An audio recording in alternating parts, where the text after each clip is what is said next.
ইউরোপীয় ইউনিয়নের অন্তর্ভুক্ত বিভিন্ন প্রতিষ্ঠানের সাথে এবং সুইডেন গভর্নমেন্টের বিভিন্ন প্রতিষ্ঠানের সাথে আমরা সাক্ষাৎ করেছিলাম।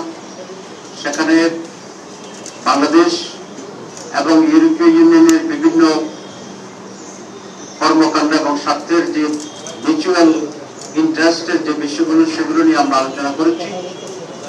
বিশেষ করে ইউরোপীয় ইউনিয়ন এবং বাংলাদেশ জামাত ইসলামীর পারস্পরিক সম্পর্ক এবং বন্ধুত্ব সম্পর্ক উন্নয়ন এবং কাজের ক্ষেত্রে সহযোগিতা এবং সহযোগিতা কিভাবে হতে পারে সেই ব্যাপারে বিস্তারিত আলোচনা।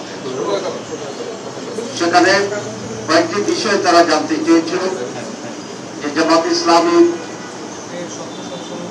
ডেমোক্রেসির ব্যাপারে স্ট্যান্ড কি, মহিলাদের অধিকারের ব্যাপারে আমাদের পলিসি কি হতে পারে এবং মাইনরিটি ইস্যুতে জামাত ইসলামের পলিসি কি হতে পারে, এসব ব্যাপারে বিস্তৃত আলোচনা হয়েছে এবং আমরা আমাদের স্ট্যান্ডকে ক্লিয়ার করার চেষ্টা করেছি।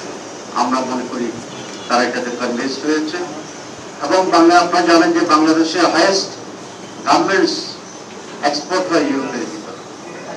আমরা তাদেরকে প্রস্তাব দিয়েছি যে বাংলাদেশের শুধুমাত্র ইউরোপীয় ইউনিয়নের জন্য এখানে একটা এরিয়াকে আমরা ডিসাইড করবো এবং সেখানে তারা গার্মেন্টস আরো বেশি করে তারা ইনভেস্ট করবে।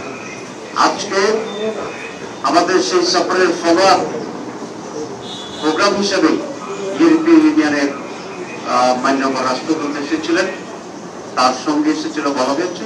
সেখানেও আমরা কয়েকটি বিষয় আলোচনা করেছি। বাংলাদেশের আগামী নির্বাচন এবং নির্বাচনে অবজারভার পাঠানোর ব্যাপারে আমরা কথা বলেছি। ইকুয়াল প্লেইং ফিল্ড তৈরি হওয়ার জন্য বিশেষ করে প্রত্যেকটি বুথে ইলেকশনে সিসি ক্যামেরা যাতে সংযোজিত থাকে আমরা এটা প্রস্তাব করেছি। তারা এই প্রস্তাবকে এনকারেজ করেছে এবং এই জন্য যে হিউজ বাজেট দরকার আমরা তাদেরকে বলেছি তারা যেন এই ক্ষেত্রে রিফর্মস কমিশনের ব্যাপারে তারা আমাদের কাছ থেকে জানতে চেয়েছিল।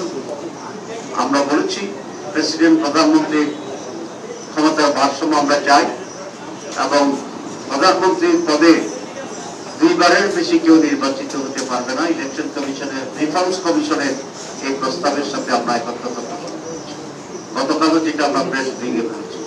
সুতরাং এই সকল বিষয়ই আজকে মূলত আলোচনা হয়েছে এবং তারা বলেছেন তারা বাংলাদেশের সাথে কাজ করবে এবং বাংলাদেশ জামাত ইসলামীর সাথেও তারা কাজ করবে এবং পারস্পরিক আলোচনার ভিত্তিতে আমরা দুই পক্ষই কিভাবে বেনিফিটেড হতে পারি এ বিষয়ে আলোচনা অব্যাহত।